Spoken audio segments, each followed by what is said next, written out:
हमारी A1 की class है। और हम कर रहे थे अप थ्रस्ट, और कल हमने किया था आर्किमिडीज प्रिंसिपल। मैं जरा अपना फोन कनेक्ट कर लूं, एक सेकेंड।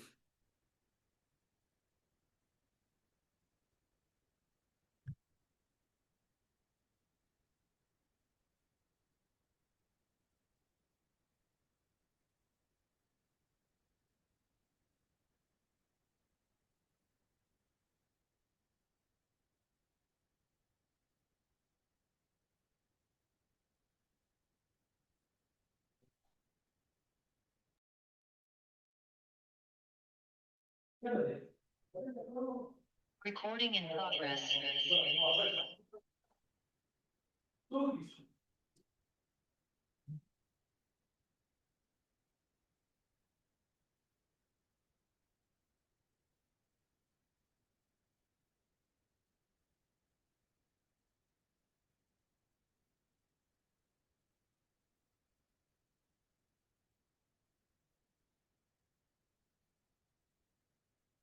बच्चों 1 सेकेंड, बस क्लास शुरू करते हैं।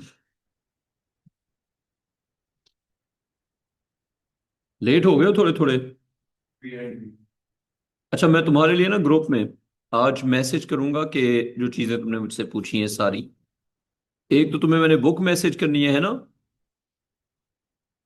और बाकी चीजें भी। सिर्फ एक सेकेंड।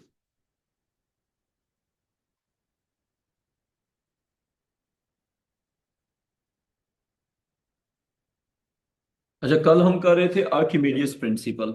ठीक है। हम चैप्टर कर रहे हैं फोर्स, प्रेशर एंड डेंसिटी। कौन सा चैप्टर कर रहे हैं? Force, pressure and density. और कल हमने किया था आर्किमिडीज प्रिंसिपल। तो मैं जरा वो निकाल लूँ। हाँ, अभी तक हमारे वो ग्रुप में मैं आज सारी डिटेल लिख दूंगा। ठीक है। अच्छा, ये मैंने एक टेस्ट क्वेश्चन दिया था। क्या था टेस्ट क्वेश्चन? इसके 3 पार्ट्स से, जरा देखो। A liquid has density 1 kilogram per DM cube. A wooden ball of density. अच्छा, कल वर्कशीट किस किस बच्चे को मिल गई थी? आपको मिल गई थी ना? आपको हाशिम, आपको बेटा वर्कशीट। ये वर्कशीट आपने मुझे फ्राइडे तक कल करके देनी है, वरना पीछे खड़ा कर दूंगा। क्योंकि करनी है, अदरवाइज ग्रेड नहीं आता। मैं जितना मर्जी पढ़ाता हूँ, जब तक वर्कशीट नहीं करोगे फेल हो जाओगे। अच्छा, अब a liquid has density 1 kilogram per dm cube. A wooden ball of density 600 gram per dm cube is immersed in the liquid. Volume of the ball is 200 cm cube. Find the weight of the ball. Find upthrust on the ball. Find the resultant force on the ball. ठीक है। ये मलाइका मैंने कल एक question दिया था। अच्छा, अब करते हैं जी इसका आंसर। तो सबसे पहला part, find weight of the ball.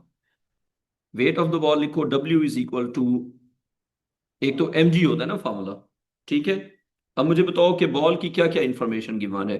A liquid of density this much, a wooden ball of density this much. तो एक काम करेंगे ना, for the ball, for the ball अगर मैं कहूं कि बॉल का मैस कैसे फाइंड करेंगे, ये आप लोग बताओ, क्या बताओगे आप लोग? हाँ जी। बॉल का हम मैस फाइंड करेंगे कि डेंसिटी और वॉल्यूम को मल्टीप्लाई कर देंगे, लेकिन एक मसला है, डेंसिटी और वॉल्यूम के यूनिट्स को मैच करना पड़ेगा। अब मुझे ये बताएं, डेंसिटी का आपको क्या यूनिट गिवन है, देखो जरा। हाँ, डेंसिटी का आपको यूनिट गिवन है 200 ग्राम पर डीएम क्यूब। क्या यूनिट गिवन है? 200 ग्राम पर डीएम क्यूब। और वॉल्यूम का जो आपको यूनिट गिवन है वो है, वॉल्यूम इज 200 सीएम क्यूब। अब हमने इसको कन्वर्ट करना है मीटर क्यूब में। ठीक है। तो या फिर मतलब यूनिट्स को मैच करना होता है बेसिकली। सीएम क्यूब को अगर हम डीएम क्यूब में कन्वर्ट करते हैं, तो बताएं एक सीएम क्यूब में कितने डीएम क्यूब होते हैं? नहीं बेटा, तुम यूनिट्स पे ही फंस जाओगे। 1 सेंटीमीटर इज 1/10 डेसीमीटर। आइए बात समझ। डेसीमीटर का 1/10 होता है सेंटीमीटर। सेंटीमीटर डेसीमीटर का 1/10 होता है। तो अगर क्यूब करेंगे फिर क्या हो जाएगा, ये कौसर बताएंगे। कौसर, अगर मैं इसका क्यूब करूंगा क्या बन जाएगा? 1 सेंटीमीटर का क्यूब राइट साइड पे क्या हो जाएगा? 1/10 dm का भी क्या हो जाएगा, क्यूब हो जाएगा। तो as a result 1 cm³ is 1/1000 और क्या बन जाएगा, dm³। तो 1 cm³ जो है वो बन जाएगा 1/1000 dm³। कर लो, फिर आगे चलते हैं। कर लिया। अच्छा, अब बात यह है कि cm³ को अगर कन्वर्ट करना है, तो जो बात हमने सीख ली है वो ये है कि 1 cm³ इज 10⁻³ dm³। ये बात हमने यहां पे सीख ली। तो अब वॉल्यूम का जो यूनिट हमारे पास आ गया वो है, volume is equal to 200 cm³, जो कि हमारे पास हो जाएगा, ये लिख लो ना, 200 cm³। अच्छा, ये ऑनलाइन वाले बच्चों, मैंने जो वर्कशीट भेजी है उसकी प्रेशर और अपथ्रस्ट की, ये आपने फ्राइडे से पहले करके मुझे सबमिट करनी है। ये मैं फ्राइडे को दोबारा पूछूंगा और बेइज्जत करूंगा। फ्राइडे तक वर्कशीट करके देनी है। आपको मिल गई है वर्कशीट? ऑनलाइन पे तो मिल गई है ना? हार्ड कॉपी नहीं मिली। हार्ड कॉपी में दोबारा कर ले आऊंगा, मेरे पास थी। लेकिन अभी, एक मिनट, इस बैग में देखो जरा जल्दी से, क्या पता हो इसमें, क्योंकि कल जो बच्ची थी वो मैंने कहीं डाली थी। नहीं, ये बस छोड़ दो, फिर मैं कल दोबारा ले आऊंगा। अच्छा, वॉल्यूम हो गया जी 200 cm³। तो वॉल्यूम हो जाएगा फिर 200 ×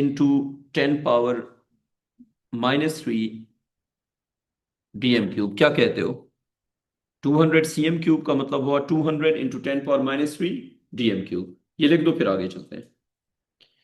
अब अगर आपसे पूछा जाए कि मैस कैसे मिलेगा, तो बेटा मैस का फॉर्मूला होता है, वो मुझे आप बताएंगे क्या होता है मैस का फॉर्मूला, डेंसिटी और वॉल्यूम की फॉर्म में। डेंसिटी और वॉल्यूम का प्रोडक्ट मैस होता है। ठीक है? तो मैस कैसे फाइंड करेंगे? डेंसिटी को मल्टीप्लाई करेंगे किसके साथ? Density into volume. बेटा डेंसिटी और वॉल्यूम का जो प्रोडक्ट होगा वो क्या होगा? मैस। डेंसिटी और वॉल्यूम का प्रोडक्ट क्या होगा? मैस। तो डेंसिटी कितना दी हुई है ये बताओ जरा। डेंसिटी की मान है 200 ग्राम। बेटा डेंसिटी की मान है 200 ग्राम पर dm³। और वॉल्यूम कितना की मान है? नहीं, डेंसिटी, अच्छा फिर मैं भूल रहा हूं, इसका मतलब ऊपर से देख लो। आप सही कह रही हैं बेटा, डेंसिटी 600 है। 600 ग्राम पर dm³। तुम्हें तो मेरे ऊपर अटैक करने का मौका चाहिए ना। अच्छा देखो, डेंसिटी की जगह डेंसिटी की जगह हम पुट कर देंगे। अच्छा, मैंने ना अपने सारे स्कूल के बच्चों के ना एलजीएस के, सुपरनोवा के और रूट्स के मिड टर्म कर लिए मार्क। मैं एक नतीजे पे पहुंचा हूं। वो नतीजा ये है कि जो 90% बच्चे हैं ना हर स्कूल के, 90% बच्चे, उनका यू ग्रेड है। सिर्फ 10% बच्चे हैं जो पास हो रहे हैं।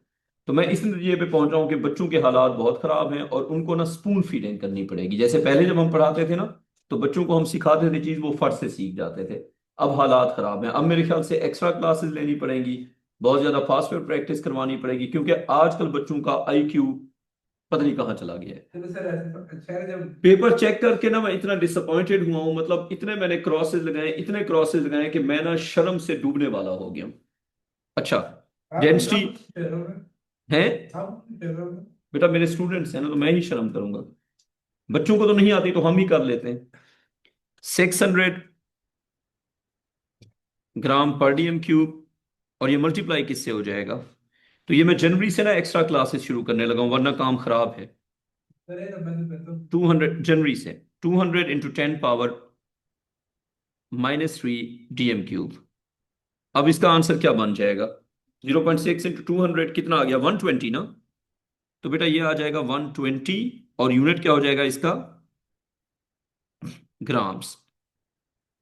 बेटा 120 ग्राम्स, कोई कंफ्यूजन इसमें? तो ये हमने मैस फाइंड कर लिया, ये हो गया 120 ग्राम्स। अगर मैस मिल जाएगा तो फिर वेट भी तो मिल जाएगा ना। तो वेट क्या मिलेगा फिर? W is equal to mg। तो m की जगह हमारे पास आ जाएगा 120/1000, क्योंकि gram is to be converted to kilogram. Gram is to be converted to kilogram.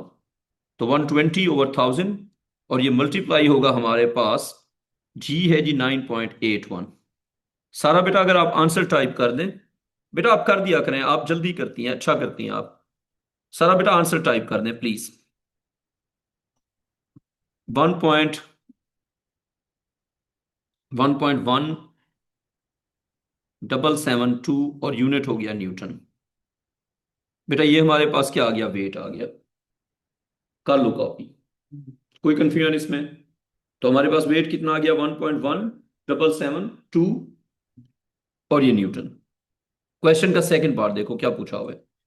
Question के सेकंड पार्ट में पूछा हुआ है find up thrust on the wall. वो कह रहा है कि आपको क्या लगता है अप थ्रस्ट कितना होगा। अब थोड़ा सा रोज हाँ वही करेंगे ना। तो सेकंड पार्ट है कि आप बताएं अप थ्रस्ट क्या होगा। तो लिखो upthrust is equal to, मेरे साथ लिखते जाओ, upthrust is equal to density of liquid into G into volume. क्या ख्याल है, आती है समझ? अप थ्रस्ट किसके इक्वल होगा, density of liquid into G into volume. तो ऊपर से देख के बताओ कि लिक्विड की डेंसिटी कितनी मिली हुई है। मलाइका बेटा आप बताएं what is density of liquid. बेटा पहली लाइन पढ़ो जरा, तो मेरी बात सुने। जो 600 है वो लिक्विड की है या वोट की है, और जो 1 किलोग्राम वाली है वो लिक्विड की है। तो अब हम इसमें वैल्यूज पुट करेंगे कि 1 किलोग्राम पर डीएम क्यूब। लेकिन एक मसला है, इसमें जो यूनिट्स हमने पुट करनी होती हैं, इसमें डेंसिटी हमने पुट करनी होती है किलोग्राम पर मीटर क्यूब। ये नीचे लिख दो। इसमें जी हमने पुट करना होता है मीटर पर सेकंड स्क्वायर। इसमें वॉल्यूम हमने पुट करना होता है मीटर क्यूब में, और इसमें अपनी मर्जी नहीं चलती। इसमें डेंसिटी का यूनिट क्या होता है, किलोग्राम पर मीटर क्यूब। इसमें जी का यूनिट होता है मीटर पर सेकंड स्क्वायर, और इसमें वॉल्यूम का यूनिट होता है मीटर क्यूब। इसमें अपनी मर्जी नहीं चलती। ठीक है। तो अब अगर हम देखें तो लिक्विड की डेंसिटी कितना गिवन है। 600 हाँ लिक्विड की डेंसिटी है, और यार नहीं है 600, अक्लमंद 1 किलोग्राम पर डीएम क्यूब। कल वाला सवाल कर रहे हैं, ठीक है। तुम करके लाए हो। इब्राहिम है इतना अच्छा, ये पढ़ने वाला बंदा है। 1 किलोग्राम पर डीएम क्यूब, तो ये बन जाएगा 1 किलोग्राम, और बेटा डीएम क्यूब की जगह आ जाएगा 10⁻³ और मीटर क्यूब। डीएम क्यूब की जगह क्या आ जाएगा बेटा, 10⁻³ मीटर क्यूब। ये ऊपर जाके हो जाएगा एज 1000, तो ये आ गया 1000 किलोग्राम पर मीटर क्यूब। ये किसकी डेंसिटी हो गई, ये हो गई लिक्विड की डेंसिटी। ये बेटा किसकी डेंसिटी हो गई, ये हो गई लिक्विड की डेंसिटी। कॉपी कर लो। तो अब अप थ्रस्ट हो गया। अरे अब किया किस तरह मुझे समझ नहीं आया। तो यार ये मैंने इस तरह किया कि डीएम क्यूब की जगह उसकी वैल्यू पुट कर दी। तो मुझे एक बात बताओ, एक डीएम क्यूब में कितने मीटर क्यूब होते हैं? 10 ना, वो तो डीएम डीएम में होते हैं ना, डीएम में होते हैं 10⁻⁻1 मीटर्स। ठीक है। डीएम में कितने होते हैं 10 पावर, तुम यूनिट्स में फंसोगे, मुझे समझ आ गई है। डीएम क्यूब में होंगे, रट्टे लगा रहा हूँ। नहीं लग सकते। ओ लेवल तक लग सकते हैं, ए लेवल में रट्टे नहीं लग सकते। DM cube is 10⁻³ metre cube. Information बहुत ज्यादा होती है। थोड़ी सी इंफॉर्मेशन को रट्टा लगा सकते हैं, ज्यादा सारी इंफॉर्मेशन को रट्टा नहीं लगा सकते। कॉपी हो गया। जैसे अगर मैं तुम्हें कहूं कि आज के दिन की मुझे हालात बताओ, तुम बता दोगे। अगर मैं कहूं पिछले पूरे महीने के बताओ, तुम नहीं बता सकते। समझ आइए बात। थोड़ी सी चीज को बंदा याद कर सकता है, ज्यादा सारी को नहीं रख सकता। जब पूरा फिजिक्स होगा फिर याद नहीं रख सकते, मिक्सअप होना शुरू हो जाएगा। समझा हुआ है तो फिर याद रहेगा। 10⁻³ मीटर क्यूब हो गया। अब इसमें हम वैल्यूज पुट करते हैं। तो density of liquid will become 1 kilogram, और बेटा डीएम क्यूब में कितने मीटर क्यूब होंगे, 10⁻³ मीटर क्यूब। अब बताओ ये क्या बन जाएगा, density of liquid is 1000 kilogram पर मीटर क्यूब। कंफ्यूजन है, आ गई समझ? आ गई समझ? कॉपी कर लो फिर। अच्छा अब देखो, डेंसिटी ऑफ लिक्विड हो गई 1000। बेटा क्या हो गई डेंसिटी ऑफ लिक्विड? 1000। जी कितना हो गया? 9.81। वॉल्यूम कितना हो गया? वॉल्यूम कितना हो गया? ऊपर गिवन है, कितना गिवन है? 200 है ना, 200 इंटू 10 पावर -6 हो जाएगा, क्योंकि सीएम क्यूब है। ये यूनिट्स कन्वर्जन में तुम्हें सिखाऊंगा फिर। ये मैंने पुट किया किलोग्राम पर मीटर क्यूब में, ये पुट किया मीटर पर सेकंड स्क्वायर में, और ये मैंने पुट किया मीटर क्यूब में। ये मुझे इसका अगर कोई आंसर बता दे, कौसर बेटा अगर आप बता दें क्या आंसर है। बेटा ये आ गया 1.962 और यूनिट हो जाएगा न्यूटन। क्या हो जाएगा बेटा? 1.962 और ये न्यूटन। कर लो कॉपी। हो गया कॉपी? ये मैंने अब थ्रस्ट निकाल लिया। तीसरी जो चीज है ना, रिजल्टेंट फोर्स, वो मैं नहीं निकाल रहा, क्योंकि मुझे लगता है कि अभी पहले मैं तुम्हें यूनिट्स की एक लिस्ट लिखवा दूं कन्वर्जन की। तुम यूनिट्स में बहुत फंस रहे हो, तो एक यूनिट्स की लिखो लिस्ट। लिखो units and unit conversion in up thrusting. Units and unit convergence. Units and unit convergence. पहली चीज मैं तुम्हें ये बता रहा हूं कि अगर फर्ज करो आप करते हैं density into volume is equal to mass, तो इसके यूनिट्स क्या होने चाहिए? इसके यूनिट आपकी मर्जी के हो सकते हैं। जैसे अगर आप डेंसिटी को यूज करते हैं ग्राम पर सीएम क्यूब में, तो इब्राहिम वॉल्यूम का फिर क्या यूनिट होना चाहिए? बेटा जो डेंसिटी में होगा यूनिट, वॉल्यूम में वही होगा। जो डेंसिटी में होगा यूनिट, वॉल्यूम में वही होगा। जैसे ग्राम पर सीएम क्यूब है ना, तो वॉल्यूम फिर किस में होना चाहिए? सीएम क्यूब में। तो इस हिसाब से जो तुम्हें आंसर मिलेगा वो किस में मिलेगा? वो मिलेगा ग्राम्स में। कोई कंफ्यूजन अब यहां तक बेटा आपको? यानी कि अगर डेंसिटी होगी ग्राम पर सीएम क्यूब में, तो वॉल्यूम किस में पुट करेंगे? सीएम क्यूब में। तो क्या आ जाएगा? ग्राम्स आ जाएगा। डन हो गया? आगे आ जाओ। अगर डेंसिटी गिवन है ग्राम पर डीएम क्यूब में, तो फिर वॉल्यूम का यूनिट क्या होना चाहिए? डीएम क्यूब ना। तो फिर मैस किस यूनिट में आ जाएगा? ग्राम्स में। क्या ख्याल है, आती है समझ? अगर डेंसिटी होगी ग्राम पर डीएम क्यूब में, तो जब वो मल्टीप्लाई होगा डीएम क्यूब से, तो फिर हमें मैस किस यूनिट में मिल जाएगा? ग्राम्स में मिल जाएगा। अच्छा अगर फर्ज करें डेंसिटी है किलोग्राम पर मीटर क्यूब में और वॉल्यूम है मीटर क्यूब में, तो किस यूनिट में आ जाएगा हमारे पास मैस? किलोग्राम्स में। सो ये तो सारी बात हमने सीख ली। ठीक है।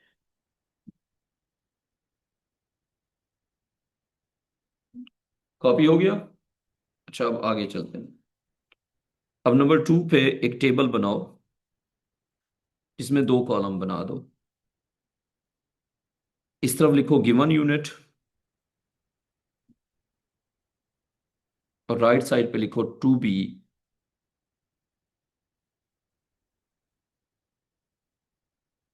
Converted to. लेफ्ट साइड पे क्या लिखना है? Given unit. राइट साइड पे क्या लिखना है? To be converted to. आपको एक यूनिट देंगे और आपने एक सर्टेन यूनिट में उसको कन्वर्ट करना है। लेफ्ट साइड पे क्या लिखना है? Given unit. राइट साइड पे क्या लिखना है? To be converted to. लिख दो, फिर आगे चलते। लिख दिया? नंबर 1, सेंटीमीटर को कन्वर्ट करो मीटर में। शाबाश। सेंटीमीटर टू मीटर, कितने मीटर्स होते हैं एक सेंटीमीटर में? और नहीं होते, उल्टा लिखा हुआ है ये। मीटर टू सेंटीमीटर तुम मुझे बता रहे हो ये? हाँ तो फिर थोड़ा सही बताया करो ना। मीटर टू सेंटीमीटर और सेंटीमीटर टू मीटर, इनको मिक्स ना किया करो। ये होता है 100 और 10 पावर में लिखा करो। 100,000 ना लिखा करो। जैसे 100 है 10 पावर 2, 100 है तो उसको 100 ना लिखो, क्या लिखो? 10 पावर 2। अब जब उल्टी कन्वर्जन करेंगे तो 10 की पावर नेगेटिव हो जाएगी। सेंटीमीटर टू मीटर 10 की पावर -2, याद रहेगा? Metre to centimetre 10 power 2, centimetre to metre 10 power -2। Number 3 पे आ जाओ।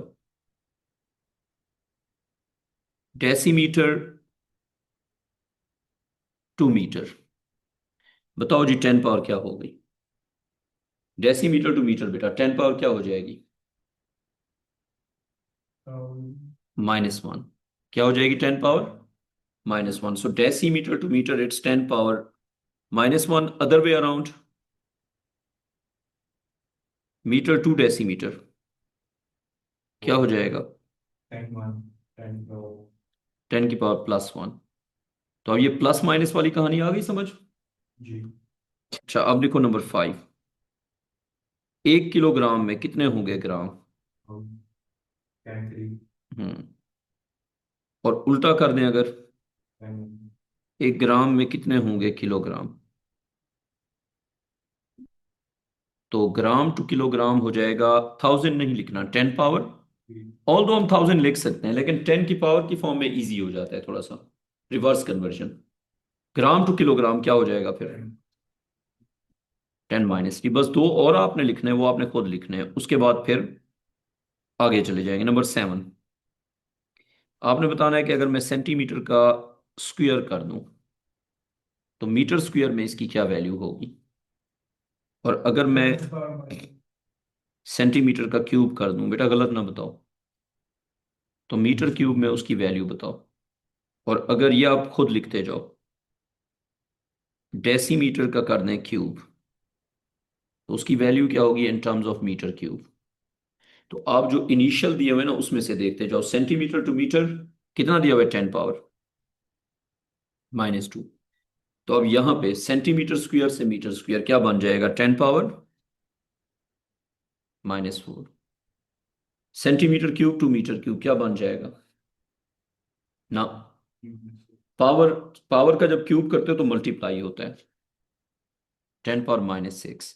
और DM cube to metre cube 10 power, ऊपर से क्यूब कर दो ना, -1 था ना, तो अब यहां पे क्या आ जाएगा? -3 क्यूब। आगे समझ या कोई कंफ्यूजन है इसमें? कर लो, कॉपी कर लो,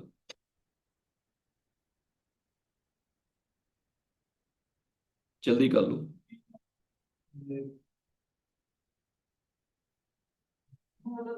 टेकिंग टू मच टाइम।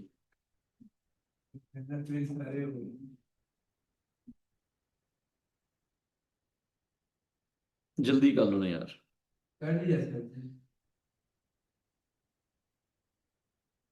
अच्छा अब देखो, अब अगर कभी हम लगाते हैं अप थ्रस्ट का फॉर्मूला,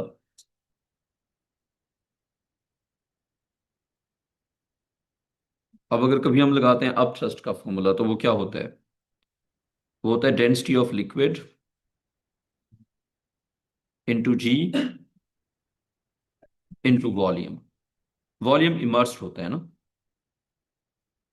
इसके यूनिट्स आपको पता होने चाहिए, ठीक है? जब आप ये फॉर्मूला लगाएंगे you should know the units. तो बेटा अप थ्रस्ट का यूनिट होता है, हाशिम क्या होता है अप थ्रस्ट का यूनिट? न्यूटन। लिक्विड की डेंसिटी का क्या यूनिट होता है? किलोग्राम पर मीटर क्यूब। अपनी मर्जी नहीं चलेगी, बस किलोग्राम पर मीटर क्यूब चलेगा। जी का यूनिट मीटर, और immerse volume metre cube. So these are the units that you are suppose to use. These are the units that you are suppose to use. ये units आपने use करनी। हाँ। अगर वो, हाँ, अगर वो कहे अब थ्रस्ट फाइंड करो तो वो आता ही न्यूटन में है, तो आप किसी और यूनिट में फाइंड कर ही नहीं सकते। अब थ्रस्ट आता ही न्यूटन में है, कोई और यूनिट होता ही नहीं है। ठीक है, हो गया अब यहां तक बच्चों? अच्छा अब चले जाते हैं जी इसके आगे, ये सारी बात हमने लिख ली। अच्छा अब एक हेडिंग दो लिखो, विस्कस ड्रैग, विस्कस ड्रैग और ड्रैग फोर्स। विस्कस ड्रैग और ड्रैग फोर्स, ये इस चैप्टर का हमारा सेकंड लास्ट टॉपिक होगा। इसके बाद डेंसिटी, और वर्कशीट में आपको दे चुका हूं करने के लिए। अच्छा जो मैंने आपको वर्कशीट दी है वो एक वर्कशीट थी, जो ग्रुप में भेजी है वो 5 वर्कशीट्स हैं। मैं बताता हूँ क्यों। जो मैंने आपको वर्कशीट दी है उसके अंदर वो प्रिंटेड फॉर्म है ना, वो करने के बाद फिर जो दूसरी वर्कशीट्स हैं वो भी करनी है। एक मैंने आपको दी है पेपर फॉर्म, बाकी सॉफ्ट कॉपीज हैं, वो सारी करनी है। तो सारी दे देगा फिर सब। बेटा मेरी बात सुनो, मैं जितने तुमसे पैसे ले रहा हूँ ना उससे डबल लगाने पड़ते फिर मुझे। कॉपी हो गया? बेसिक प्रैक्टिस मेरे वाली वर्कशीट से हो जाएगी ना, फिर और ज्यादा प्रैक्टिस के लिए और ज्यादा वर्कशीट्स हैं। अच्छा, विस्कस ड्रैग और ड्रैग फोर्स, इसमें लिखो कि whenever an object whenever an object moves in a fluid, it experiences it experiences a resistive it experiences a resistive force or a drag force against its motion called viscous drag or drag force। ये सारी बात पढ़ लो। Whenever, whenever an object moves in a fluid, it experiences a resistive force or drag force against motion called viscous drag or drag force। लिख दी सारी बात? लिखो factors on which drag force depends। Factors on which drag force depends। मैं लिखवा देता हूँ।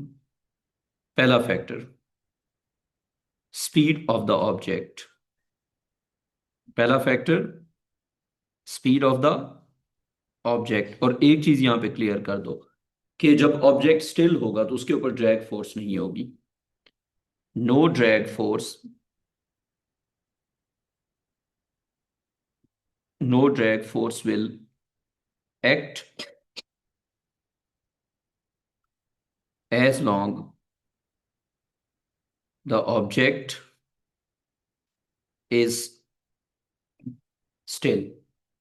अगर object still होगा तो उसके ऊपर ड्रैग फोर्स एक्ट नहीं करेगी। आगे समझ? जब तक ऑब्जेक्ट स्टिल होगा नो ड्रैग फोर्स। ठीक है?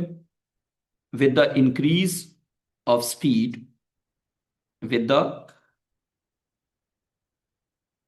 increase of speed,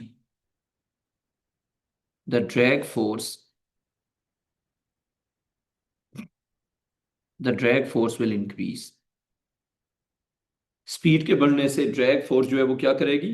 इंक्रीज करेगी। ये बात लिख लो, फिर आगे चलते हैं। लिख दिया बेटा? जितना हम स्पीड को बढ़ाते जाएंगे ड्रैग फोर्स भी बढ़ती जाएगी। तो ये हो गई speed of the object. Number 2 लिखो, surface area sir of the object. हाँ बताओ यार, अभी तुम ये तो समझ लो ना, वो भी भेज दूंगा अभी तुम इसमें तो पीएचडी कर लो ना। अच्छा, surface area of the object लिखो, an increase in surface area, an increase in surface area, an increase in surface area will increase the drag force। अगर हम सरफेस एरिया को इंक्रीज करेंगे तो ड्रैग फोर्स क्या हो जाएगी? इंक्रीज हो जाएगी। और इसमें एक चीज और लिखो, that's why opening of parachute, that's why opening of parachute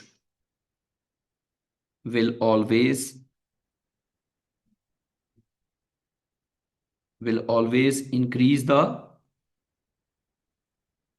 drag force। इसलिए जब हम पैराशूट को ओपन करते हैं तो ड्रैग फोर्स क्या हो जाती है, ज्यादा हो जाती है। अच्छा, ये हो गए दो factor, speed of the object, फिर क्या हो गया, सरफेस एरिया। नंबर 3 पे आ जाओ। Viscosity of the fluid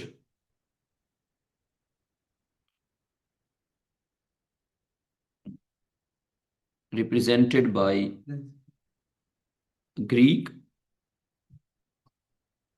alphabet, बेटा ये सिंबल है, ठीक है, represented by Greek alphabet eta, viscosity of fluid represented by Greek alphabet eta।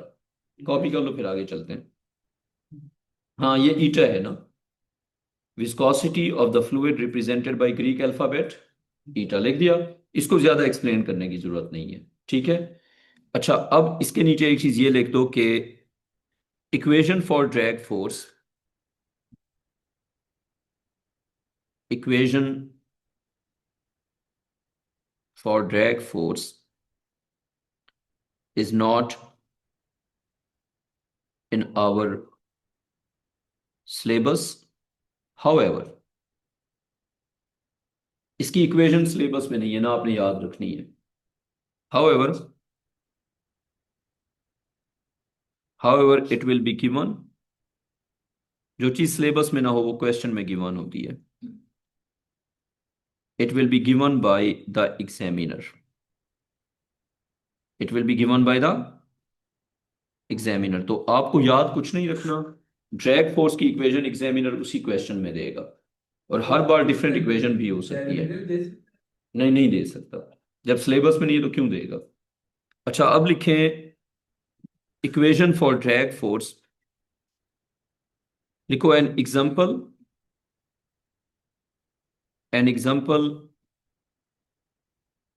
Of equation of drag force. जी जी बेटा, ऑन स्फेरिकल ऑब्जेक्ट्स, क्या लिखना है बेटा, an example of equation of drag force on spherical objects. Bracket में लिखो this will only apply, ये इक्वेशन जो हम लिखेंगे ना, this will only apply to the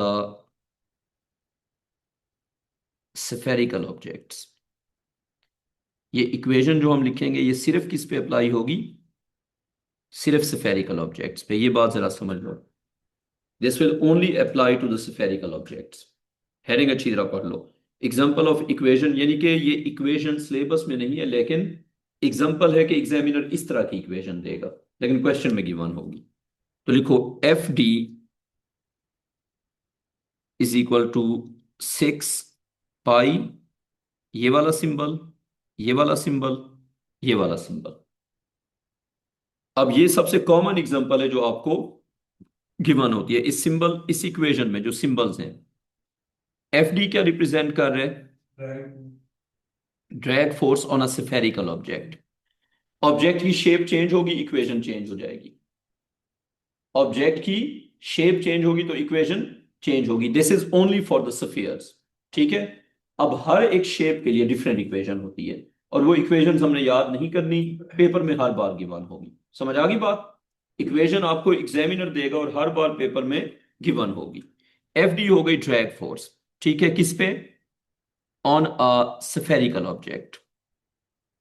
this equation is only for spherical objects. अच्छा, उसके बाद लिखो ईटा, ईटा हो गई विस्कोसिटी। उसके बाद लिखो आर, आर हो गया radius of the spherical object. R क्या हो गया, radius of the spherical object. और वी हो गई speed of the object, V हो गई स्पीड ऑफ द ऑब्जेक्ट। इसके मैं एक दो सैंपल क्वेश्चन आपको करवा देता हूं कि पेपर में इस तरह के क्वेश्चन आएंगे। लिख लिया यहां तक, अच्छा, एक सिंपल क्वेश्चन मैं आपको करवा देता हूं, एग्जांपल लिखो। एग्जांपल थोड़ा तेज तेज लिखो। अ plastic ball,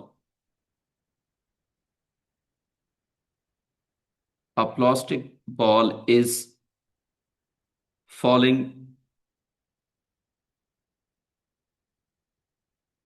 through the air when speed was v, जब उसकी स्पीड v थी बेटा। अच्छा, a plastic ball is falling through the air when speed was v, drag force was fd was 6 pi eta rv। अब question क्या है, उस पे आते हैं। पहला part, find find base units, find base units of eta, and eta is the Viscosity. viscosity। एक चीज मैं बता दूं, मैं आपको एक टेबल बना के दे रहा हूं, जरा देख लो। मैंने एक तरफ लिख दिया क्वांटिटी और मैंने एक तरफ लिख दिया उसका बेस यूनिट। क्वांटिटी और बेस यूनिट। फर्ज करें जी, मैं आपको दे रहा हूं फोर्स का बेस यूनिट। ये अगर आप कर लें तो और अच्छी बात है, मैं बस यूनिट्स आपको लिख देता हूं। फोर्स का बेस यूनिट है kilogram metre second minus two. R का बेस यूनिट है मीटर और स्पीड का बेस यूनिट है मीटर पर सेकंड। आप मुझे इसका ईटा का बेस यूनिट फाइंड करके दो बेटा। ईटा का बेस यूनिट आप फाइंड करके दो, शाबाश।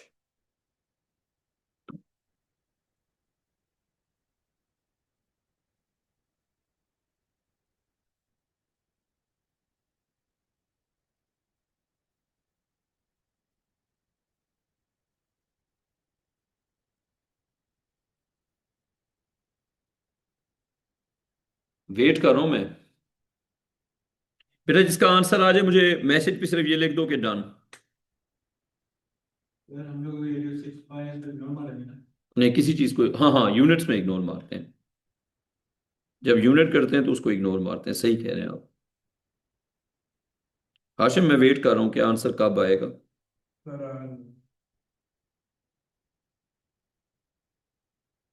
आ गया? बताओ आंसर। केजी हाँ मीटर हाँ, मीटर या metre minus one? Metre minus sir metre minus पहले तो तुमने मीटर बोला था, अब तो ये तो मैं माइनस वन तो मैं बोल रहा हूँ। अच्छा, मीटर माइनस वन आगे। एस एस माइनस वन, अब ठीक है तुम्हारा यूनिट। ठीक है, अब मैं करूँ एक बार। अब देखो, फोर्स की जगह उसका यूनिट आ जाएगा जो कि है बेटा, फोर्स की जगह आ जाएगा उसका बेस यूनिट जो कि क्या है, kilogram metre minus one second minus two. 6 pi का तो कोई यूनिट है नहीं।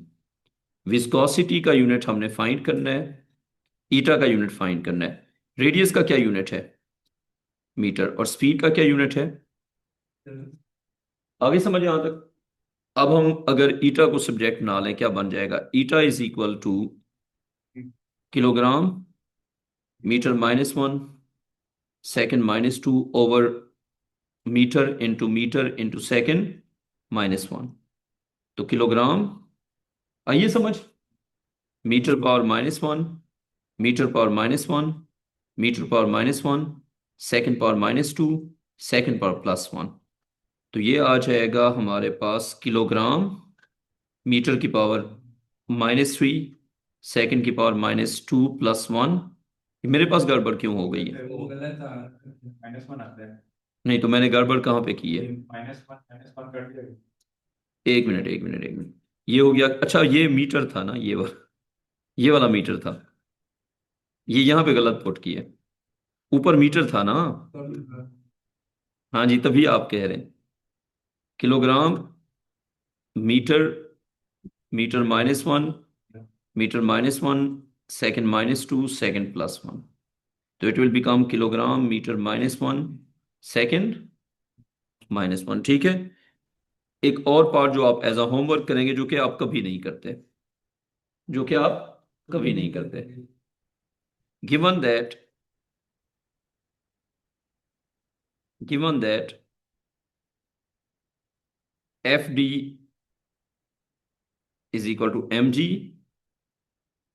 given that FD is equal to mg and m is equal to density times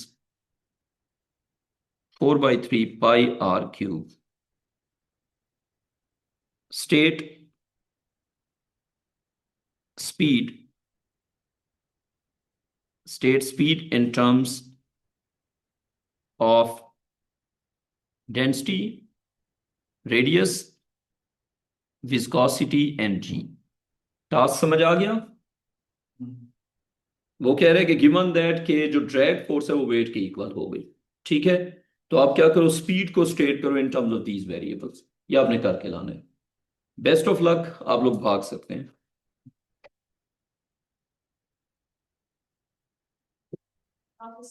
love.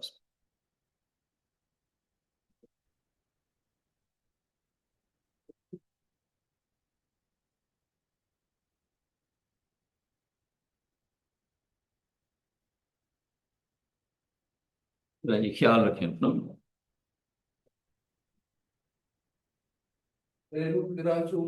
हाँ, सारी क्लासें होंगी, आज कोई वजह ही नहीं है कि कोई क्लास ना हो। और इस तरह के सवाल ना पूछा करो, इससे ना इनकंसिस्टेंसी डेवलप होती है। तो मेरे दिमाग में डाल रहे हो कि छुट्टियां करें, कोई छुट्टियां नहीं है, क्लास करा करेंगे।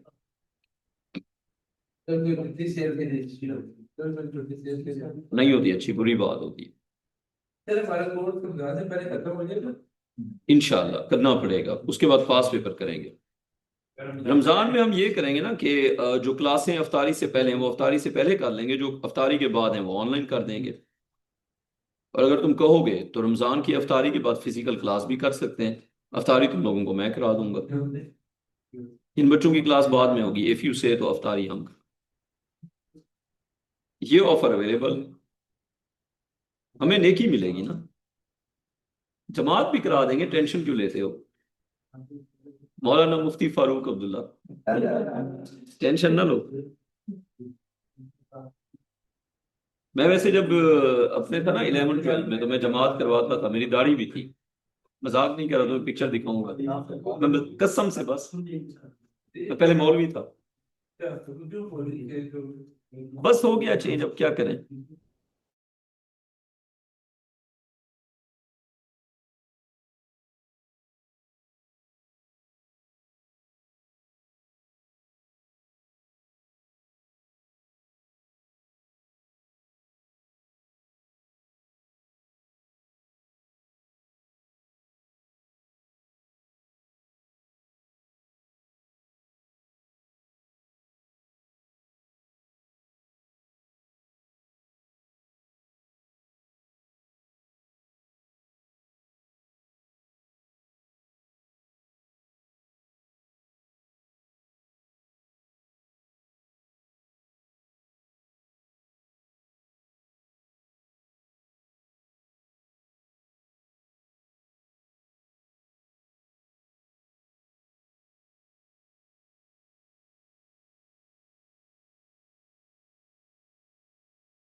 अस्सलाम वालेकुम सर।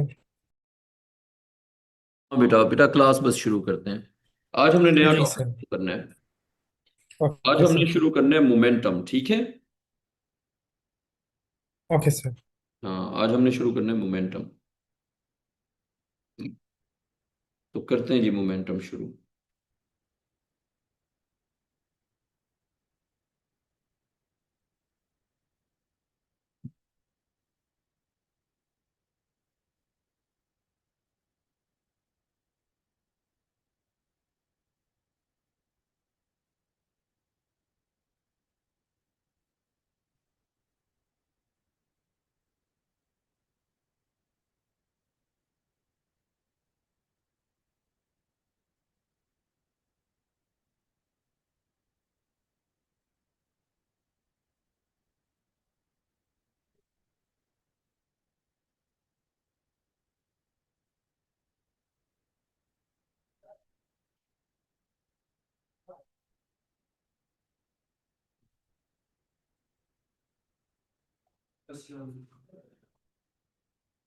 हाँ बेटा।